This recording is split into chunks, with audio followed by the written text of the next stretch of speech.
And we're live with a couple of NI DOMs. We have Jonathan, who fits the INFJ pattern. There he is, and Enneagram type 1. And we have Amber, who is super INFJ. So really a good example of what introverted intuition is, which is like a really hard function for me to understand. And we can try and work out which Enneagram type she might be. So over to Jonathan, and I know that you'll probably like me to put that little diagram up, you know, the grid from Wikipedia. Would that be okay? Do you think that's a good idea? No, okay. Well, what type do you think you are? What type are you looking at? Before, when I've taken the test, I've gotten 9 and I've gotten 2. 9 and 2. All right. So, okay. Well, they're quite similar types, but the 2 is more involved and more helpful, whereas the 9 is more, a bit more private, a bit more withdrawn. 9s can be helpful too, but for different reasons. Like we say, they're both positive types, which means they both tend to look on the bright side of things, look for the silver lining when they can. Try not to be too brought down by negativity. But 2s are more compliant, which means they have a strong sense of personal responsibility and the responsibility to others, and to group harmony in particular. Whereas 9s are withdrawn types, which means they try and minimize their needs and put off their desires to kind of prioritize what they really want, and they like to have their own space, if that makes sense. Yeah, it makes sense. I'm pretty withdrawn most of the time, but then when I am around people, I'm pretty compliant to whatever they want, so that I have that harmony when I'm around them. Yeah. So,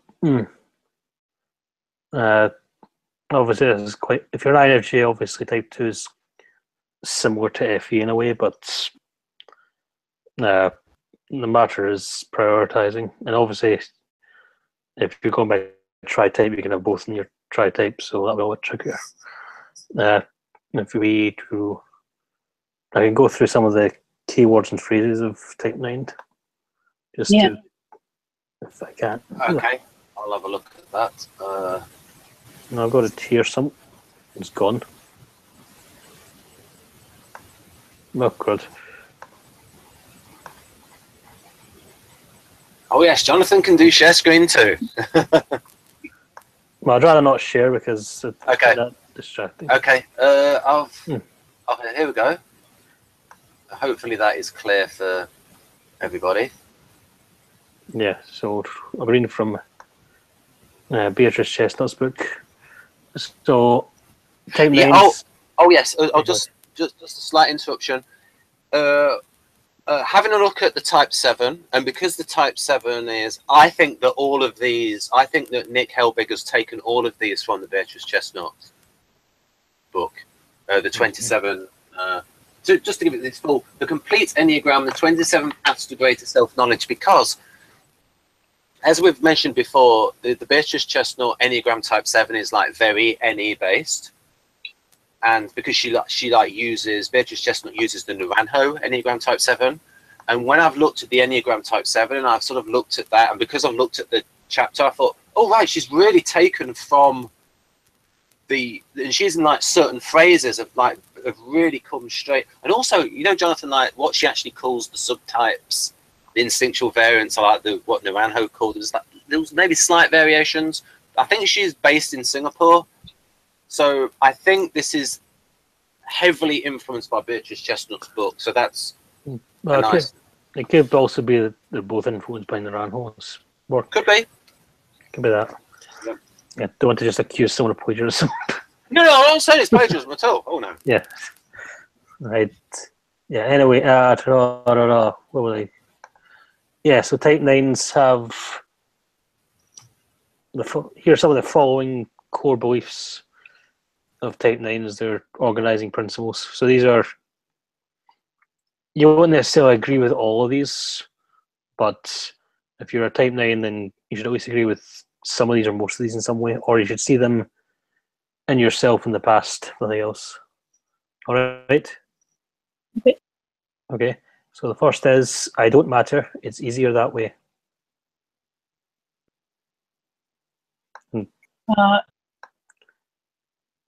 Yeah, I think that's pretty true for the most part. I don't Do you agree with that? think of myself, really. Sorry? I said I think that's pretty true for the most part. I don't even think of myself, really. Yeah, that's exactly what a Type 9 is like. Okay. What I think and feel isn't that important, and that's okay. Other people just feel more strongly about things than I do. Yeah. All right. It's not okay to be angry or upset because that puts you at odds with others.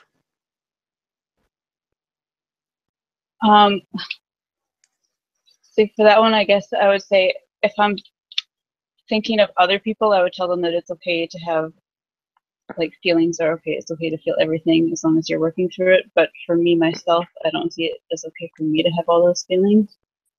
Yeah, that's quite like the Type 9s. It's like Type 9s are called a gut type with Type 8 and Type 1, and all of these have underlying issues with anger.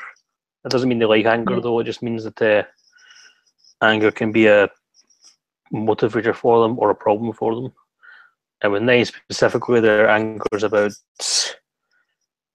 they suppress their anger. They try not to get angry because they think it will disrupt their own sense of personal peace, and they'll get angry though if they're pushed around too much, and if things get too much, then they might explode. But in general, they try and not to get angry. Does that make sense? I feel like I have to be a certain way, and that anger gets in the way of how I have to be. So for other people, it's okay for them. Okay. But for me, it's not okay. Okay. It is more important to be nice or peaceful than to be true to myself.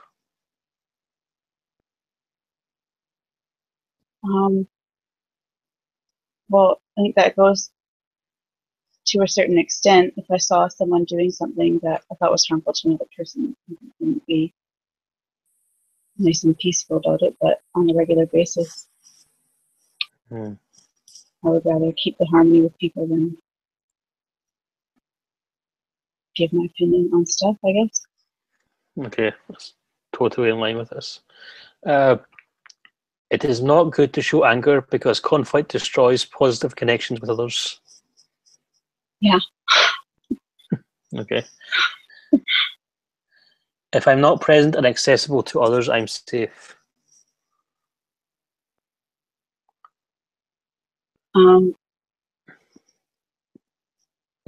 As in, like,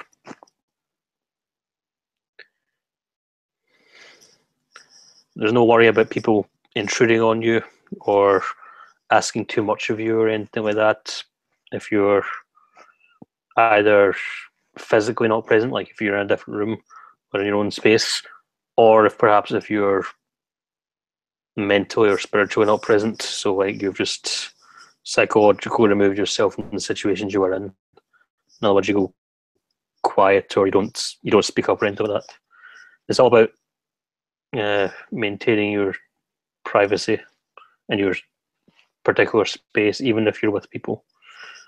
I think I go through kind of like loops with that. Like I'll get to a point where I'm worn out, so then I just kind of withdraw from everyone and everything, so that I can't allow myself to go through that again, and then the cycle goes all over again. Yeah, and obviously some of this is introvert stuff as well, but look at there.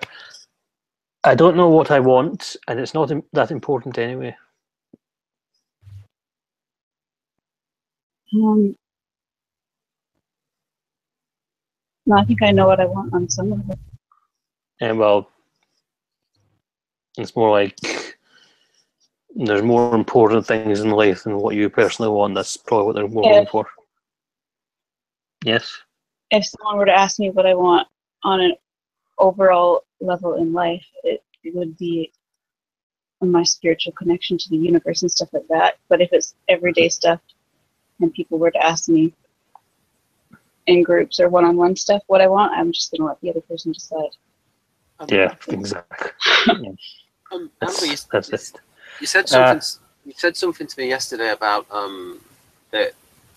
about this like wants like in certain situations like you like painting and stuff and art, but you would give it up if you had to, if it like doing something with somebody else. Was that? Could you talk a bit more about that? Because yeah, there's certain things that I won't give up about myself. Like I won't give up my meditation or my yoga or that stuff that's important to me spiritually, but everything else, like my reading, my art, if there are people demanding stuff from me or they need stuff, I would gladly give all the rest of myself up to help people.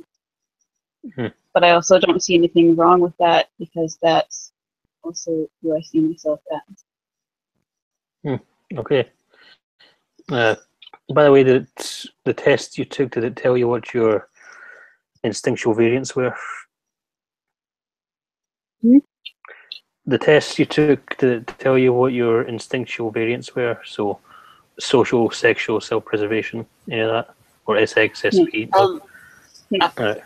I think, Amber, I think you just took the free one, didn't you, for Catherine Farber's Enneagram cards test? And I think you probably just said, "Oh, you came out as Type 9," and yeah. So it's just there's 3 different variants of Type 9. So the social 9, the sexual 9, and the self-preservation 9. And I have an idea of what you might be, but I won't say that. Where was I? I'm incapable of knowing what I want. And that's, again, maybe more in terms of the everyday stuff. Or maybe even if you feel like that in some days that you're incapable. Other days you don't, but some days you do. Some days I'm not capable. Some days I forget to even feed myself and stuff. I don't basic stuff like that. Yeah. Okay. Knowing what I want and asserting my desires in the world of others takes too much work and will alienate people I need or want to stay connected to. Can you say it again? Knowing what I want and asserting my desires in the world takes too much work and will alienate people I need or want to stay connected to.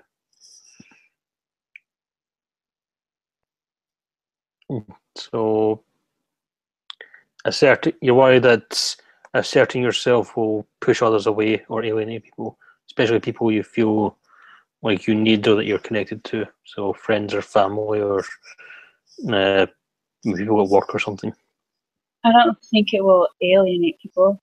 And I guess I think if it does, they're not the right people for me. Okay. Have you ever felt like that? Like have you ever been in situations where... When I was younger, I felt like that a lot. Okay. Right. It is easier to go along with what other people want than to go to the trouble of asserting what I want. Yeah? Yeah. Okay. Yeah, that's pretty much all of them. So based on that, I think 9's pretty strong in you. And Jonathan, could we also, if we also went through like the 2 questions, we might see how strong the 2 is and see whether it's in a tri-type. Yeah. It sounds like it probably is. Yeah. Find it. Sounds like 9 is your core type, though, I would say, because certain things we were saying seem to suggest that 9 is stronger than 2, even if 2 is there. Like, well, I'll get to that later. Okay, type 2 beliefs. I am not lovable as I am. In other words, you have to have this persona of being a helpful person. And if you don't see yourself as helpful, or if others don't see you as helpful, then you're not lovable. No, I think everyone's lovable. All right. Okay. I can only get affection or care by seducing others into a relationship through meeting their needs and being the person they want me to be. No, you don't relate to that. Okay. If I express my real feelings, desires, and needs, the core attributes of my real unlovable self, I will be rejected or humiliated. If you show people who you really are, they will reject you. You agree with that? Yeah. Okay. I don't have as many needs as other people have.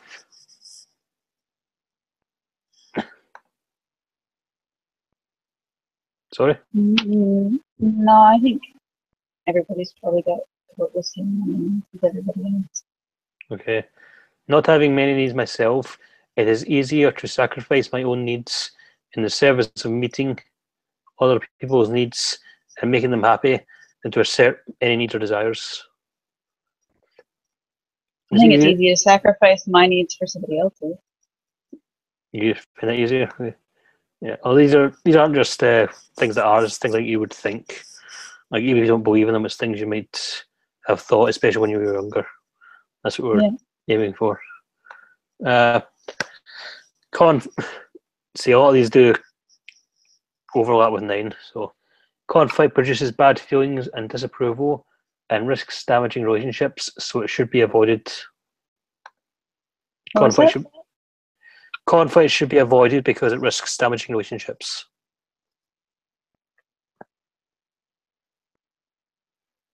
To a certain extent, yeah.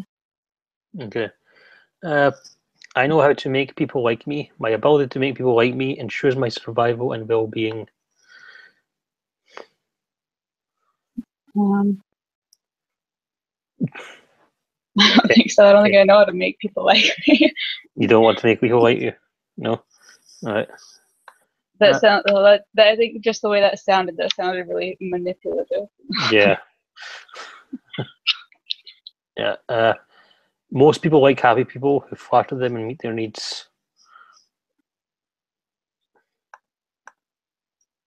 I think most people like happy people, I guess. Well, would you be like that, though? Would you flatter someone to get them to like you or meet their needs? Would you go out your way to be helpful just for the sake of getting someone to like you? No, I'd go out of my way to help someone, but I wouldn't do it just for the sole purpose of making them like me.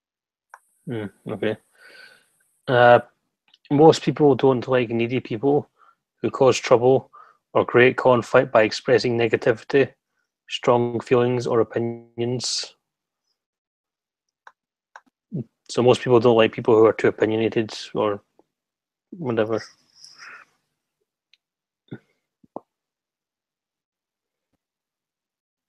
No thoughts on that? Okay. When you give to others, they are obligated to give back to you. And again, it's not if you believe this, it's more like you ever think it. No. Okay. I'm going to ask you type 4 questions because that might be...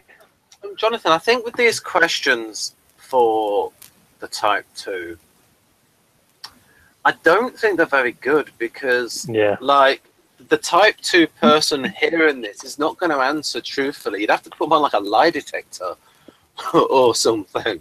Well, maybe if you're used to, like... I mean, say you like... Perhaps they're good questions if you're really good at reading them and like reading their body language and like see what they do with their non-verbals when you ask them these questions to like see if like you're hitting on a point. I was. On a sub point. I was doing that. Ooh. Ooh. Ooh. I'll let the audience know that he's watched like over half of Lie to Me. Jonathan has. Yeah, that's not a great show. I'm not saying she's not too fit. She doesn't have two. I'm just saying that I'd like to look at type 4 as well, just to see Oh yeah, that's fine. how they compare. So, like I said, I think you're probably a core 9 based on your answers, but type 4 is something to look at. Yeah, so rule. Here's the core beliefs of type 4. I am lacking some essential qualities of goodness, and so I will inevitably be rejected or abandoned by others. Yep. You agree with? Okay. Since I lost the love of someone I loved and needed in the past, it must mean there is something fundamentally wrong with me. Yep. You agree with? Okay. Mm-hmm. Others have what I want, but I can't get it because there's something wrong with me. Can you say that one again? Others have what I want, but I can't get it because there is something wrong with me. No? Okay. What I want eludes me, and what I can have seems somehow boring or lacking something essential. No. What is here and now is mundane and boring. What I desire most is ideal and at a distance. So you desire something bigger than just normal, boring life. No. Okay. Mm-hmm. If someone does love me or want to be with me, there must be something wrong with them. No, you never feel like that. No. Okay. My intensity makes me special. Pardon? My intensity makes me special. No? Okay. What I want most is love, but I won't be able to get what I want because experience has proven I am not lovable. Yeah.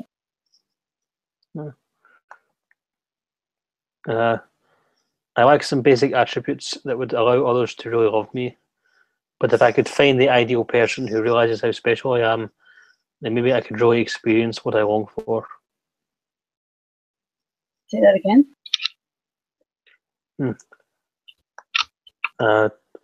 I lack some basic attributes that would allow others to really love me, but if I could find the ideal person who realizes how special I am, then maybe I could really experience what I long for. So you're looking for the one person who understands you. Who'll complete you. But I guess in my head, that's the universe. That's not a specific person. Okay. I am special, but others don't recognize it. No. No one understands me. I am destined to be misunderstood.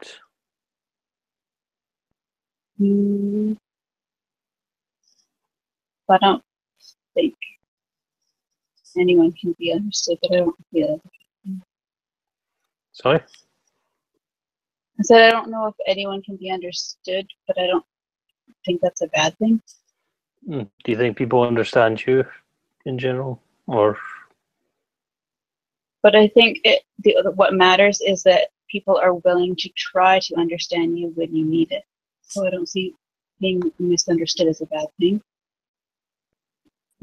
So Okay. I don't know how to answer that question. All right. I will never be able to fit in because I'm unique or special or deficient. I feel as if I don't belong. No. You don't feel as if you don't belong? No. Okay. I expect that eventually most people will abandon me. Yeah. So you relate to about some of these, but you see, most of the stuff you relate to seem about things like you expect people to abandon you or leave you. Like we could have a just a slight digression, is because Amber said something so interesting there. You said something about the universe. Could you please expand on that, Amber? Because that was like so NF-y. I mean, Jonathan's thinking, oh, that's obvious, but like, please expand upon that point. Like, To one of those questions. Yeah, go on. When it was saying, I want someone to understand me. Yeah. But that, for me, is the universe. But I think that's why that connection to me is so important. That's the one thing that I was saying, too, that I wouldn't give up for someone else. Right? That's why I wouldn't give up my meditation or all that, because that's like the one connection that is the most important to me. But I guess maybe that's where I feel the most understood, too. Yeah. I'm completely lost by that. I am. It's like, Jonathan, do you understand that? Because if so, please explain it to me. I think she made it very clear. You said, but I guess like my greatest fear is what I guess would be not having that connection or being separated from. Oh, right.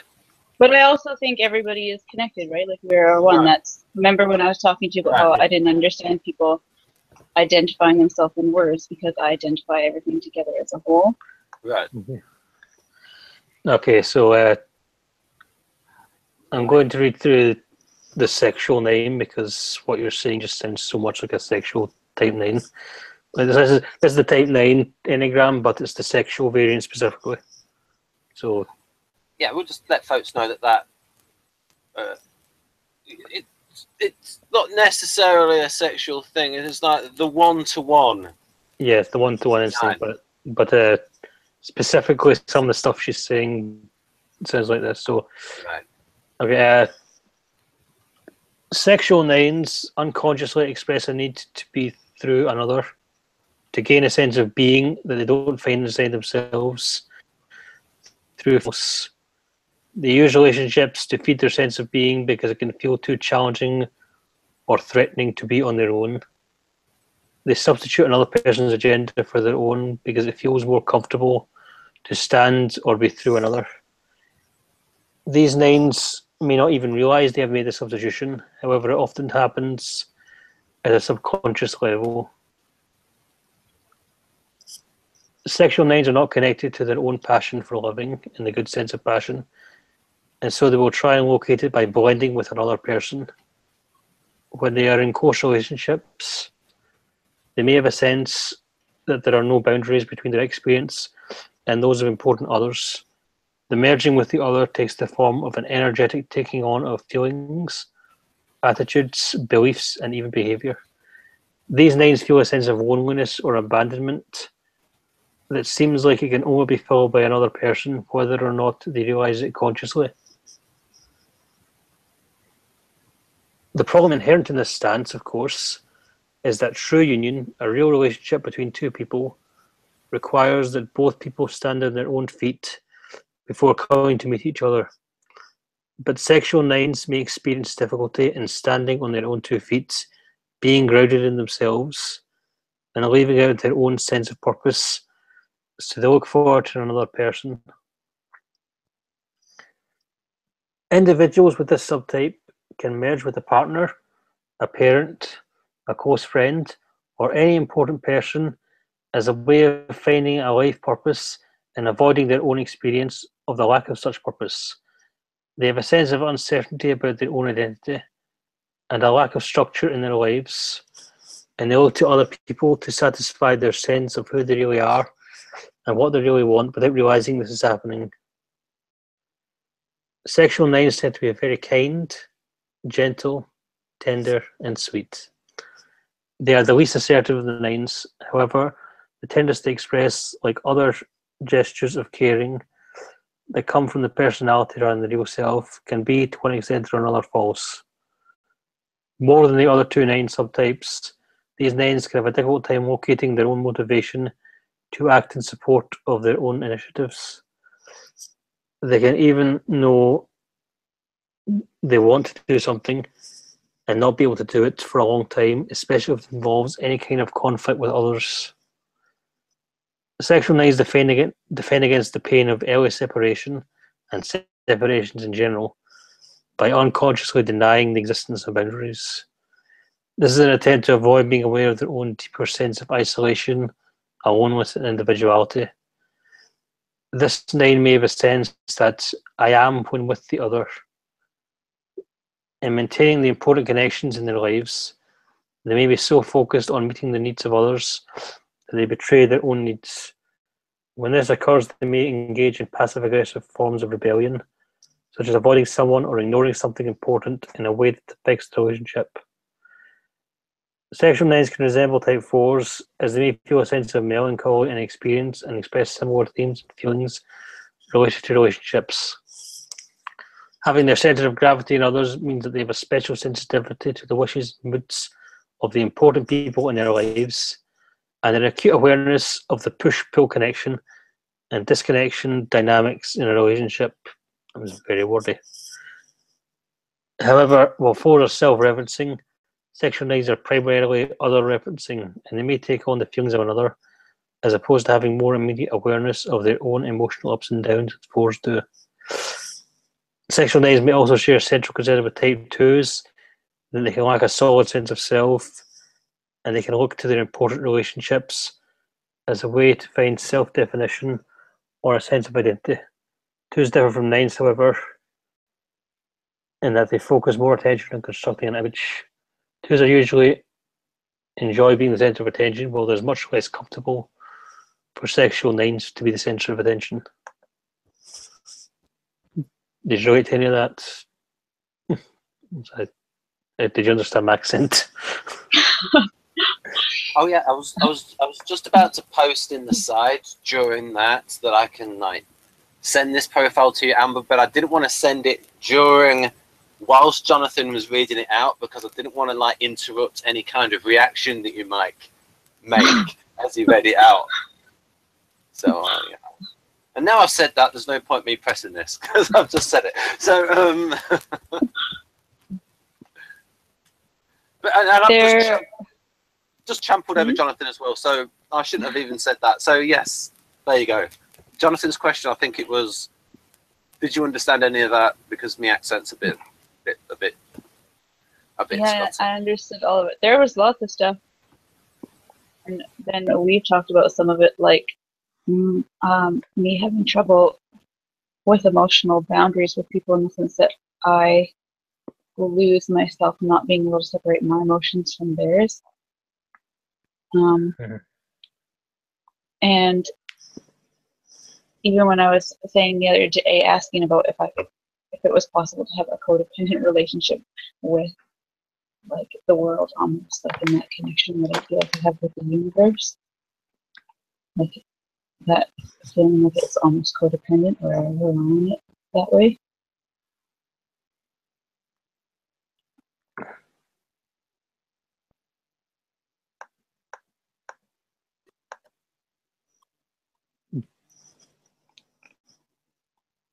I might have something useful, because I've got a scan of because Jonathan's got the book. He's not looked at it yet, I don't think. He might have, since he last said he's not looked at it. The Enneagram, and because it's got the boundaries thing in there, in the Enneagram and NLP book, and Amber knows a little bit about the boundaries model, because we sort of went through it last night, I think. Previously, I think it was last night. Yeah, it is. I'll just show this. Right now, there's a lot of like jargon in here, folks, which I apologise for, but there might be something in there that Jonathan can grab onto.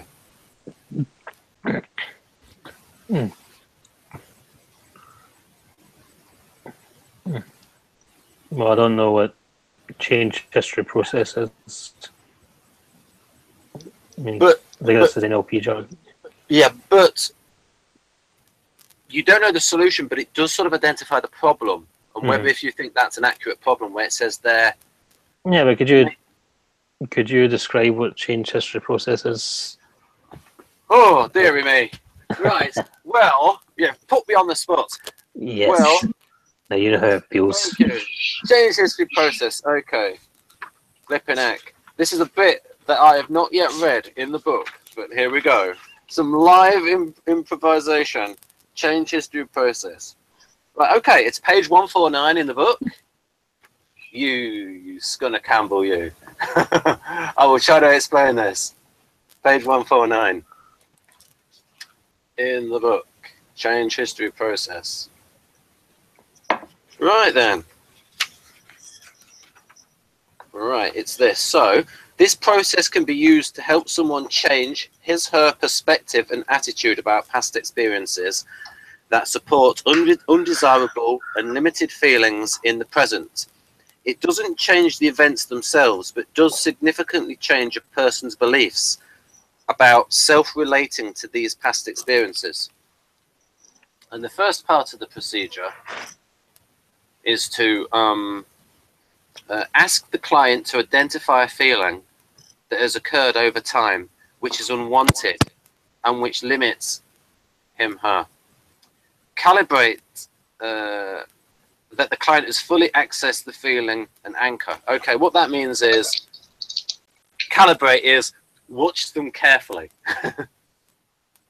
That's what calibrate means. It means watch them carefully to see that they fully understood that. And anchor means I'd have to explain that another time. Wait a minute. And anchor, calibrate. And anchor. Okay, hold. Oh, Jonathan's frozen up a little bit. Oh, there you're back. Right, hold this. It's very complicated, Jonathan, but it's one of these things about trying to like look at someone's history and maybe try and put a different spin on it, maybe a different interpretation, and try. Anchoring is a thing where we don't want to make this an NLP podcast. Anchoring is where you sort of like hold on to, you know, like emotion memory in acting, Jonathan, where an actor or actress will try to channel a certain emotion. Well, I'll let you read it. It is complicated because this is one of the things with NLP is a lot of the techniques involve other techniques, and you sort of like have to understand. It's like that problem of, you know, if a child is first learning a word and they look in the dictionary and it gives another word and they don't know that word, and then they try and look that word up and it done something else. But change history, I suppose, the interpretation of the history, how somebody looks on it. But the reason I brought it up was that in the Type 9 it was more the solution that the therapy aimed to change. So, for example, I'll say what I think it is based on my limited knowledge of NLP. But Type 9, I don't mind being put on the spot. Right. I need chapter.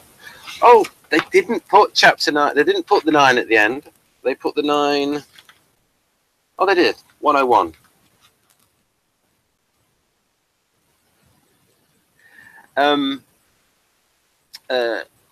Tom Condon joked that he likes to start with the 9 because the 9s tend to feel left out if he leaves them to the end.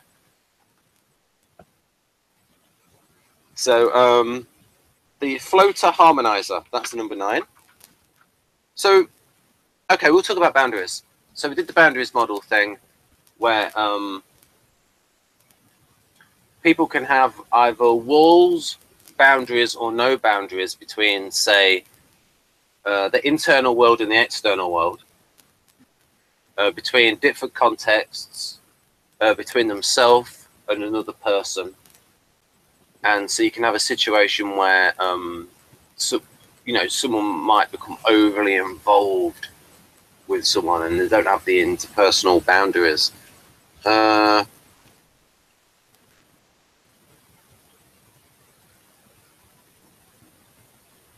Right. Change history process.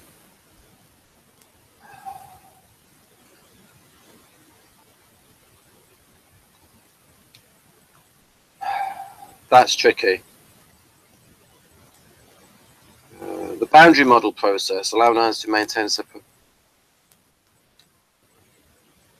A lot of these techniques involve going into a state and imagining how you feel in that situation,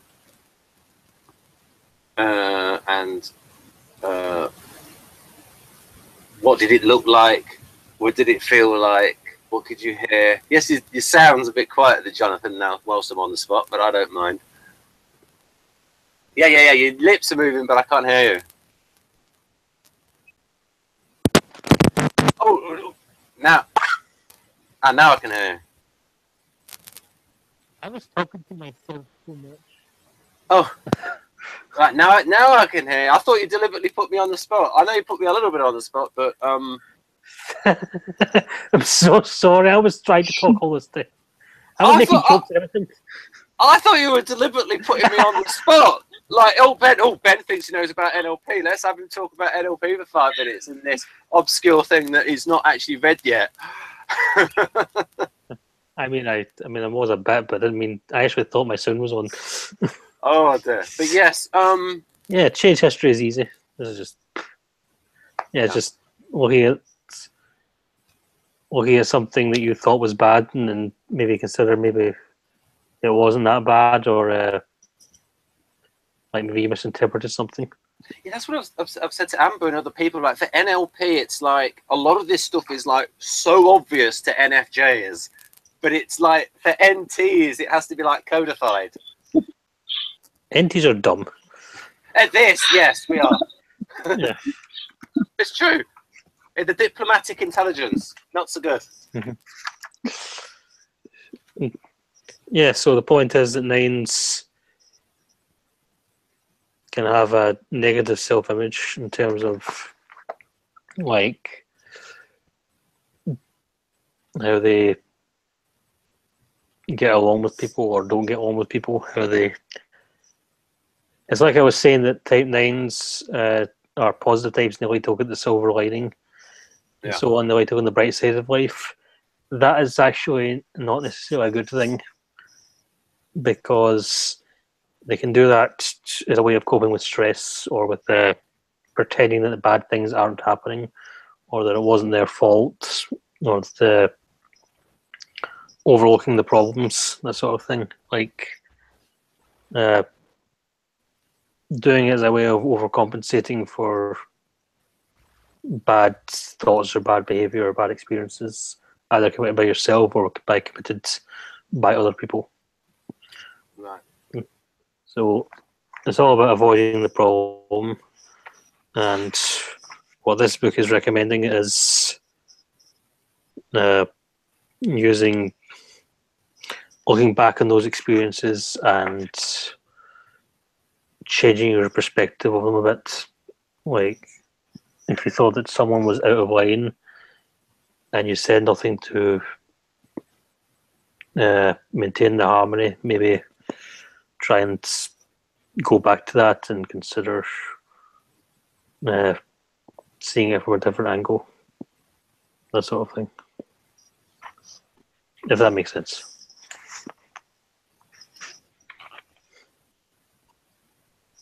I don't want to. I just want everyone to be happy.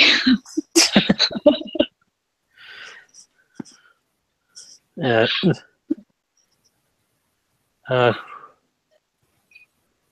Yeah, so if there's anything in this, Jonathan, that you would like to comment on, please do in this. Boundary model process. Let me see. Oh.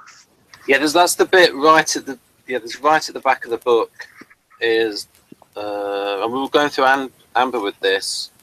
It's like page 214 about boundaries.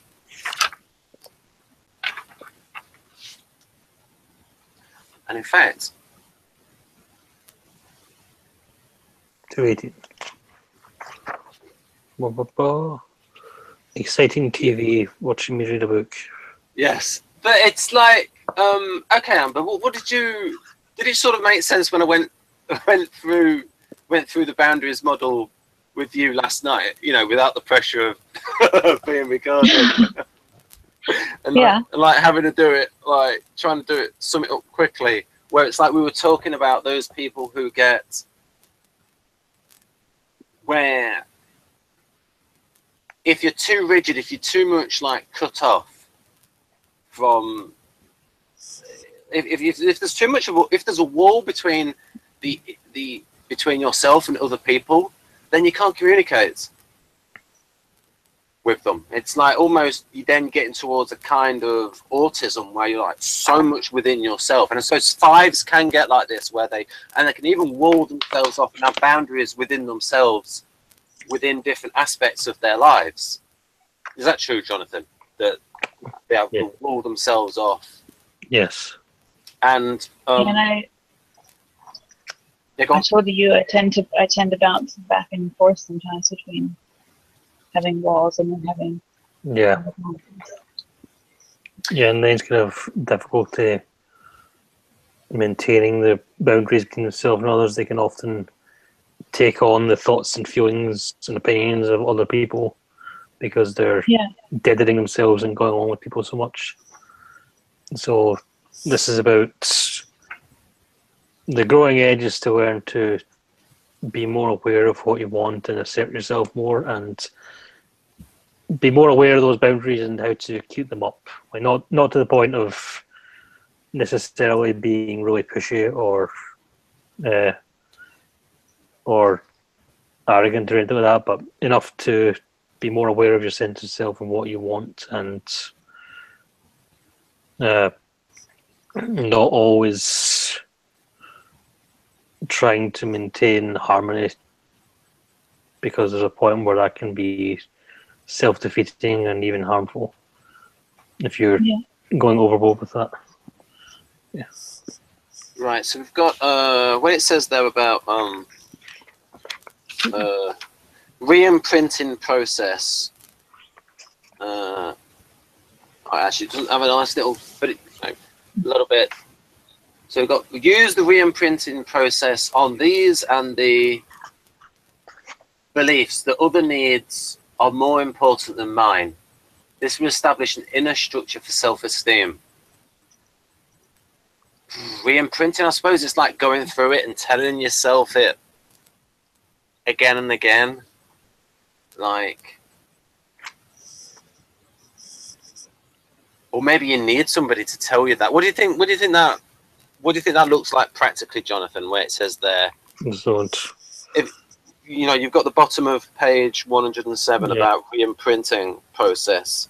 Do you think they would need someone to actively tell them that, or like? Well, ideally, no. In the short term, but the whole point is to learn to do it yourself.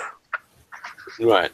So what would they have to do? Sort of like go back to a certain memory where they were in that state and sort of focus on that memory of that self-image. Yeah, it seems to be similar to the what you call it, change history process. Yeah. Right. Now, this next bit, complex equivalence, is where that's a thing in NLP where they think it's complex, like where you're calling an apple an orange. So an example is, oh, you're not looking at me, therefore you're not listening to me. Like for some people, and I'm one of them, I tend to assume that if someone's not looking at me, they're not listening at the time. Where other people, my mother is exactly like that. Yeah, you're my mother. Yeah, so it's like, so you can see what I mean about that. So that's making a complex equivalence. You're assuming that A equals B when A doesn't equal B. And and in typological terms, NFPs tend to make a lot of complex equivalents, and so do all MPs tend to make a lot of it.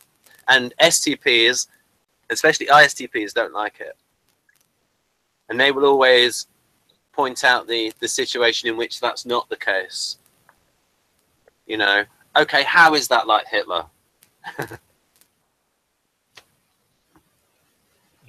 when the NFP might say, oh, that makes him as bad as Hitler. Really? In which way? So they always like go for the specifics to like when someone makes a generalization. You're being a bit passive aggressive toward NFPs right now, you know. No, I mean, but I do the generalizations as well.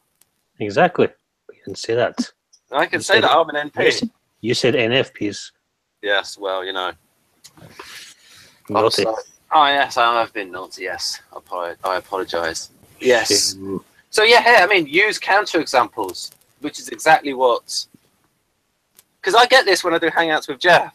Like, you know, I do a loose generalisation, a sloppy generalisation, and Jeff will bring up a counterexample, and I think, actually, you're right there, Jeff. I was just generalising. The spin is, I think the spin is where you just look at someone's values, someone's criteria. It's actually quite a sophisticated, well, to me, to Jonathan, it'll be obvious, the spin. The spin technique. But again, this is not, I'll ask Jonathan, any of these things stand out for you, these techniques? No, I'm just, to be honest, I've been just skimming through the book like I've seen it for the first time. So, it's like, ooh, new stuff. New stuff, right? Live in a hangout. You've been on my show for years, well, not years. No, yes, since I Maybe. recommended it to you because you bought it because it was £2 or something. Yeah, that sounds like me. Right then, so while Jonathan looks at that, we can go show the audience the that whole table of words of like the Enneagram. I'm not even looking at the book anymore. Right. Because like, you know, I'm not articulate enough about NLP to there's certain bits of it. Only the bits I've read about am I articulate about because of the way I read. Right. Very slowly and in depth. Right, so there were some bits of this, Amber, that you read and I think you said to me that you didn't identify with. Are there any like bits on here you don't identify with?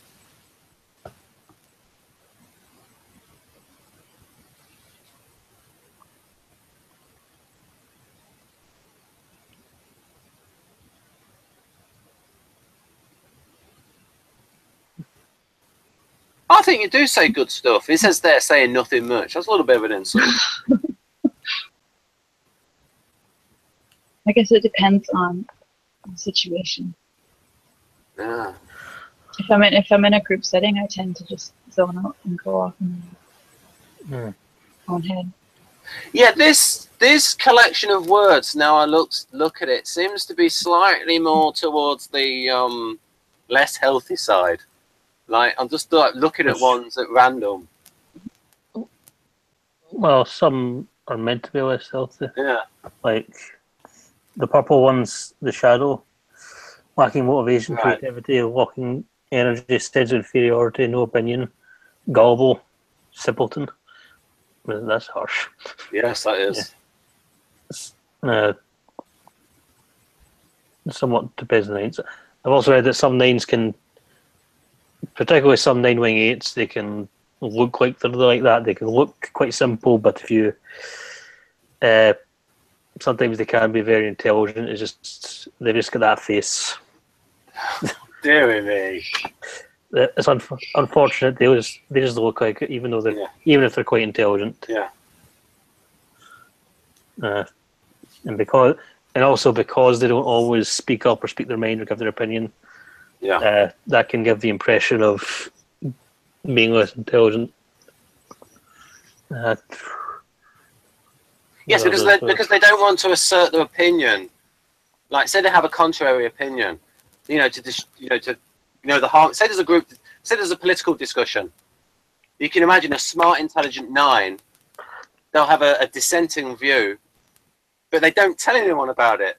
And they'll just go along about it, and everyone might think, "Oh, this person, they don't know anything about politics." You know what I mean? Like anything of any depth, they just don't want to go into those touchy areas. I'll give my opinion in my head. Yes. Exactly. Yeah. Have you ever seen Dick Cheney give an interview? Anyone? Because I've seen him. Because sometimes when he gives interviews, he just gives really short, simple one-word answers like, "No, not really," whatever. But other times, if he likes the interviewer and if he's asked the right questions, he can go on a big long talk. So I think I do think he's a self-preservation name for other reasons. So a self-preservation name is a bit different from Amber's type, which is a sexual name. But so if you want to see Dick Cheney talk at length, see him like in a Fox News interview with like Hannity. It's like a real friendly interview with somebody who'll think quite similarly to him, because I think Sean Hannity's an SJ and pretty middle of the road as far as I'm concerned. Well, I think Cheney's an SJ as well. Oh yeah. ISTJ. But you see, the thing is, and Jeff has told me this, and I agree with him, is that the Republicans try to sound SJ, and the Democrats try to sound NF, even when they're not NF. Yeah, but I do think that Cheney is a genuine ISTJ, just my personal... Yes. Anyway, we're way off topic. Yes. We're talking about type 9s. Yes. We're talking about Amber. Yes. Not Dick Cheney. Yeah, and sometimes a lot of the qualities to do with the Enneagram are confused with stuff from the Jungian type, and it's like, oh no, you shouldn't have included that. That's an ISTJ quality because they don't show much facial expression, and a lot of this can be. Jonathan, can INTJs be a type 9, or does that go against the FE break? It doesn't go against it, no, because ISTJs can be type 9s. Yeah. But so. I don't know how common it is, but they might be. I think Catherine actually said once that I was going through. I think I said INTJs are usually type 1, type 5, and type 6. She said yes and 9. Ooh. So, if so, then that means that there's a strong correlation with all of the I little p types in socionics, all the SI and NI DOMs. You know, can be a 9. And so it's that thing of like going within yourself, the downtime thing, the internal focus. I don't think it's quite common for INTJs to be 9s. It's more common for INTPs to be 9s or NiFx. But Amber, while we have you here, could you tell us a little bit about your meditation process? Because like Jonathan might get a little bit of an insight into because of that. I just feel it to be the case. Well, it depends on what I'm doing. If I'm doing it with the Kundalini yoga, because there's different meditations and chants that you do specifically for that.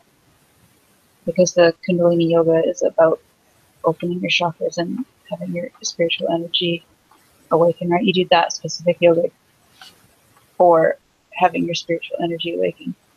And there's different chants you do with it. And then also listening to like binaural beats. Because that goes with the energy of the chakras. So I do that too. And that usually gives me like an out of body experience. So I really like those ones.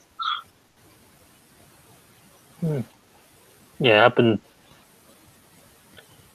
I was supposed to be starting meditating more often. I've kind of made not a commitment so much, but a sort of someone suggested I should be meditating more, and I said I might try it. Haven't got around to it. Too damn noisy. So this is reminding me.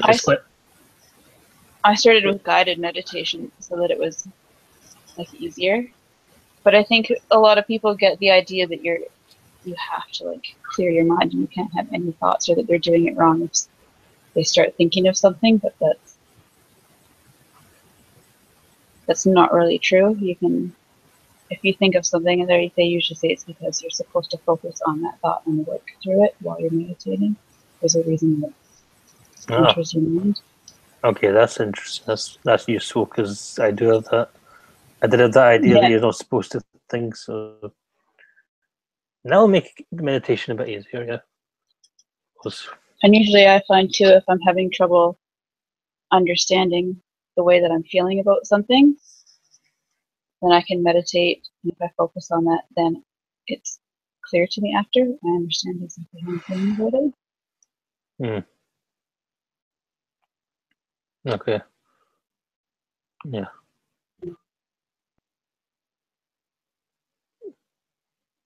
All right.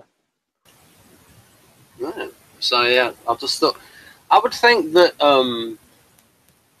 INFJs that are type 9, I think they would have a strong socionics SI. What do you think of that, Jonathan? Sorry? A strong role function. Do you think that INFJs that are E9, do you think they have a strong SI role function? Yeah, they can definitely see more SI. Like I think a type that's a type 9 seems more SI because it's obviously it's not the same thing as SI, but it's the most. There's the most overlap, I would say, between those two types because sense of comfort and things like not rocking the boat, that sort of thing. Yeah. I think Anthony Hopkins is a type 9 ISTJ, and he's maybe no. Yeah, quite a few. I think quite a few ISTJ actors are often type 9 actors. Some of the best actors, actually. But there's things like he said when he's reading a script, he just rereads his part over and over and over and over and over again until he gets an idea of who this person is that he's supposed to be playing. And it's kind of like the repetition of it just burns in his head and helps him fall into the role. Now, I actually remember a quote from him on this particular subject. And what he said was he imagined it's like a photograph of the character, and he goes again and again and again and again until the photograph of the person becomes clearer and clearer and clearer and clearer and just much more detailed. I do remember that quote. I think it was in a screenwriting book by Ray Frensham, maybe. And teach yourself screenwriting. But yeah, that's actually right up there. Habitually working things out. There you go. Oh, let's have a look. On the right hand side, the green one. Habitually working things out. Right. So what we could do next time is because you've had a look at, you've got a strong idea that of how much time do we have left, Jonathan? 15 minutes. Right.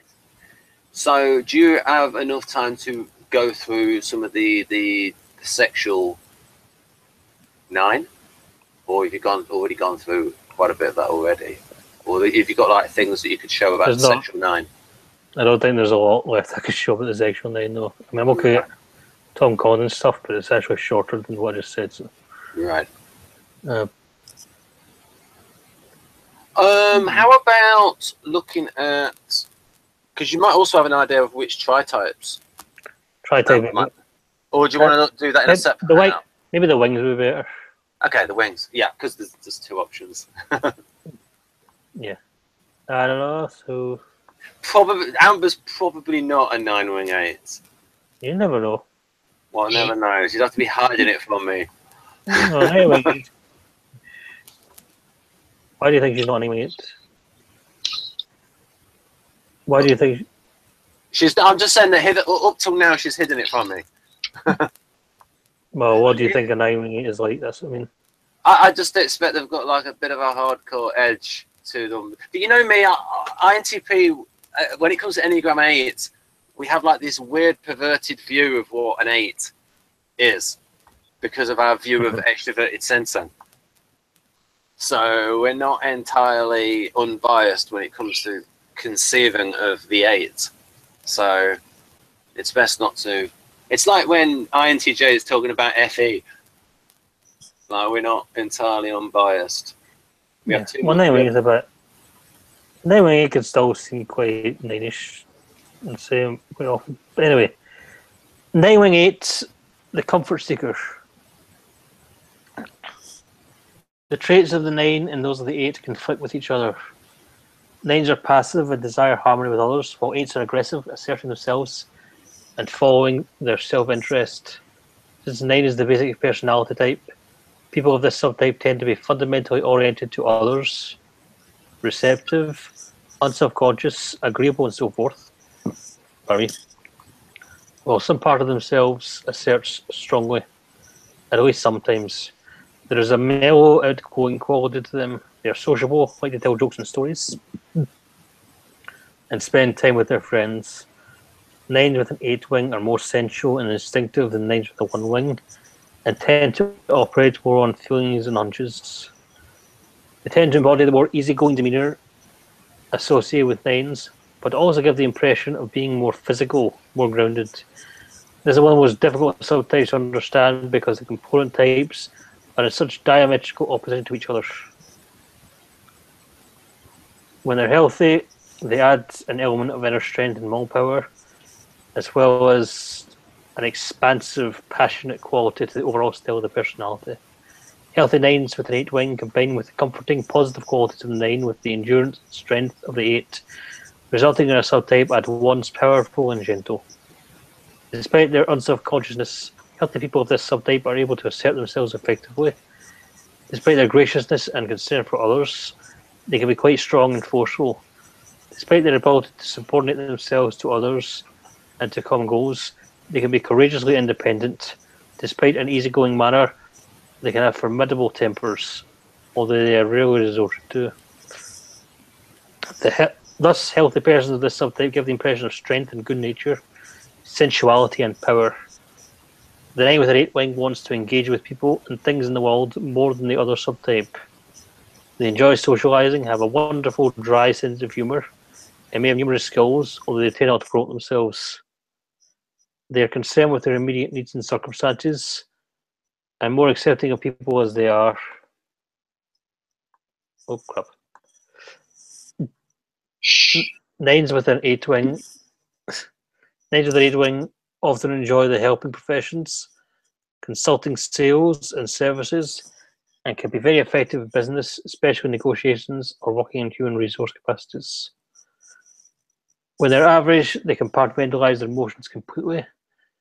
Their self-image is one of peacefulness, and they may occasionally be quite aggressive without realizing it.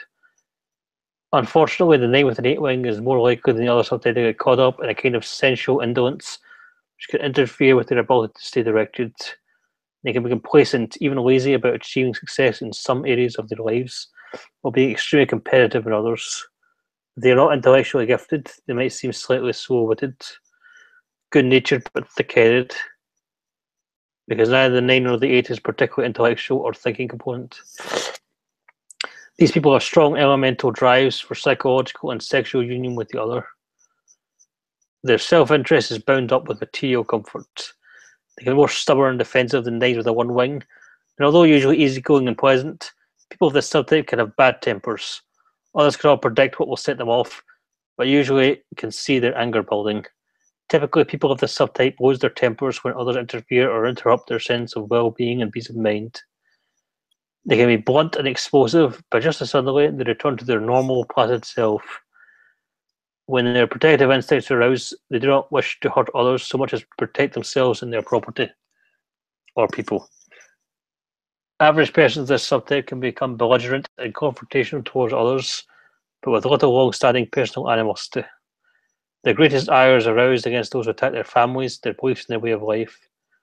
Once the crisis is past, they are apt to sue for peace, making allies of their former enemies.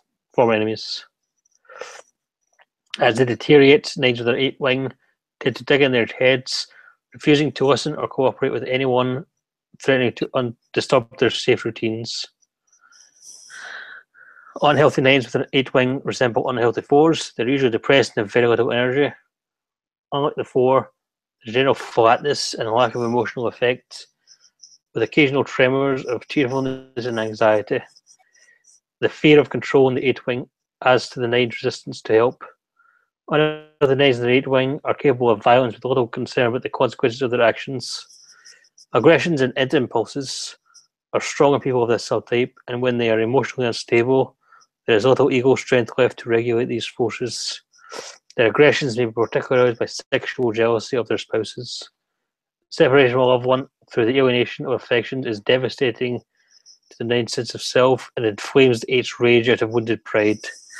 As a result, 9s with an 8-wing can be physically dangerous, striking out impulsively. They may retaliate against those with whom they have come into emotional conflict with, while dissociating themselves emotionally from the harm they do. Chronic depression, extreme dissociation, and addiction are also possible. Okay, everyone follow that? Yep.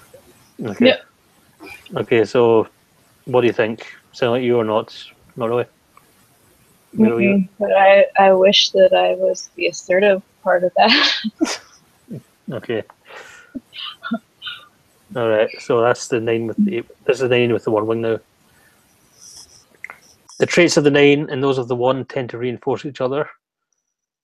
9s repress their emotions to maintain their peace, while 1s repress their emotions to maintain self-control. Thus, their subtype tends to be more cerebral than the 9 with an 8-wing, more interested in ideas, symbols, and concepts. In this subtype, we see people who are more emotionally controlled and cooler than those in the other subtype, although they may well display moments of anger and moral indignation. Out of the blue, the complacent, agreeable 9 becomes critical and sarcastic. Both subtypes of the 9 are attracted to questions of philosophy and spirituality, but the 9 with the 1-wing, there is a distinct idealistic quality to their beliefs. Healthy persons of this subtype possess enormous integrity and are extremely principled. Their great common sense helps them to be wise in their judgments, particularly about others. They are alert to issues of fairness and objectivity, and they are called on to act or to judge situations. Healthy 9s with a 1-wing are wonderful at synthesizing different schools of thought and sorting out the common threads between them. They can be highly imaginative and creative, seeking to express and to share their visions of an ideal world. Healthy people here are interested in sharing what they know and appreciate the ideas and discoveries of others. They tend to be sunny, friendly, and reassuring, but with a certain seriousness about their ideals. They enjoy teaching and may be moral leaders, teaching more effectively by their example. The 9's openness is combined with the 1's objectivity. The result is simplicity and guilelessness towards others, peacefulness and moderation towards themselves. This subtype makes a good friend or therapist, balancing the 9's non-judgmental listening with the 1's wisdom and desire to give helpful advice. Average persons of this subtype may be crusaders of some sort, because they have an idealistic streak which makes them want to improve the world in whatever ways they can. They are sure of their opinions and usually have fixed ideas about everything that touches on their basic beliefs. People of this subtype tend to be orderly and self-controlled, particularly more emotionally controlled and less openly passionate than 9s with an 8-wing. At the same time, however, average 9s with a 1-wing can tend to get caught up in non-essential activities. They remain active and even energetic, but with a degree of detachment and uninvolvement that derails their ability to stay on track with their long-range goals. They can be quite busy within their sphere, although many of their activities are geared toward maintaining order and the status quo in their environment. They are less adventurous, but perhaps more thoughtful and reserved than 9s with an 8-wing. Complacent, disengaged, they want to avoid all personal conflicts and antagonisms, but may be easily moved to anger since there is a testiness and edginess in the subtype. They often restrain the expression of their anger more than 9s with an 8-wing, and are more likely to become indignant and to smoulder through clenched teeth rather than to raise their voice or cause a scene, especially in public. In such cases, they can be indirect, sarcastic, and scolding. Average 9s with a 1-wing are concerned with propriety and respectability and often feel morally superior to others of different classes, cultures, lifestyles, and so forth. There's a puritanical streak to them, and in some a prim and proper quality. They may rationalize, moralize, or appeal to political or religious ideologies to bolster their arguments. Individuals of this subtype tend to be perfectionistic, at least in some areas, although more important aspects of their lives may be severely neglected. They can also be surprisingly impersonal and callous in their disregard for others, since average persons of this subtype abstract from the real world a great deal in favour of their idealistic notions. Unhealthy 9s with one wing are often extremely withdrawn and can resemble unhealthy 5s. There is a detached, schizoid quality to them with little effect. It's emotional effect on the face. They can become extremely angry, although in a highly compartmentalized way, acting impulsively as if out of the blue. They are more resentful than 9s with an 8 wing, stewing over wrongs and injustices, and may feel as their duty to punish or condemn others' wrongdoings. If they act, unhealthy 9s with a 1 wing can become quite arbitrary, contradicting their more ordinary behaviour. Obsessive compulsive tendencies are among their neurotic traits, and unhealthy persons of this subtype may become obsessive about their apparent troubles. Pardon me. Will dissociate themselves from either their compulsive actions or their real problems. They may, for example, decide to forget what has just been the focus of their obsession, as if nothing had happened. Because defense mechanisms are less global than in the other subtype, neurotics here will tend to feel their conflicts more, and therefore be more likely to have more severe emotional problems or breakdowns if they become very unhealthy. If left untreated, they tend to retreat into highly dissociated states that resemble autism. They feel helpless and despairing, but may suddenly respond to others with bursts of frustration and rage.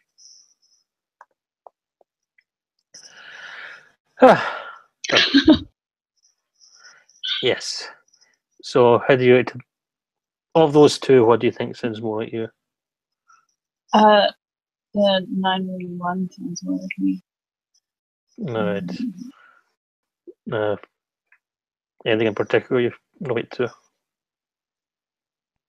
If you remember anything I said.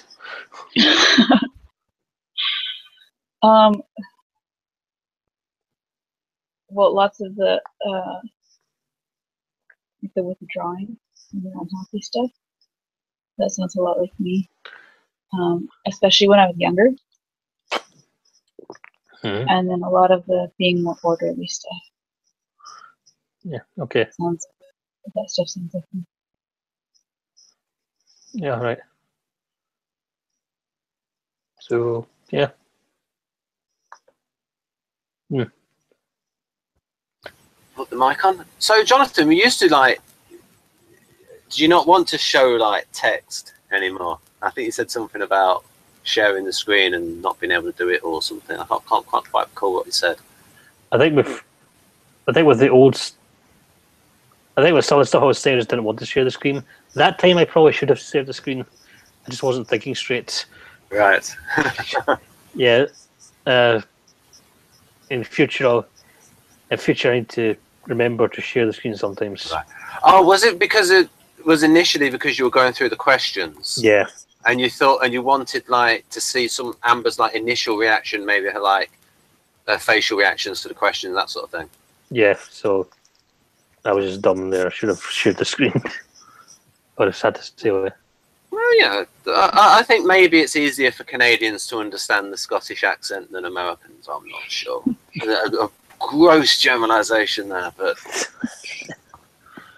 yeah. I also could have just read through Tom Condon's stuff, which is right here, which is much shorter. Right. Do you think his stuff? Do you think Tom's stuff is on point? Yeah. Well, it is literally on point. It's just bullet points. But right. But in general, do you think his approach to Enneagram is pretty much consistent with your own the standard stuff? Yeah. The only thing it has is it's shorter, so as good in the sense you can understand it much more quickly and easily, but at the same time, but less depth. At least the stuff I'm looking at right now is that other stuff he may have wrote maybe. Yeah. Different. I mean, I like his movie book. That's quite good. Oh, so you read his movie book, right? Excellent. Yes. Because what I'll say about Tom is that Tom first started out with NLP,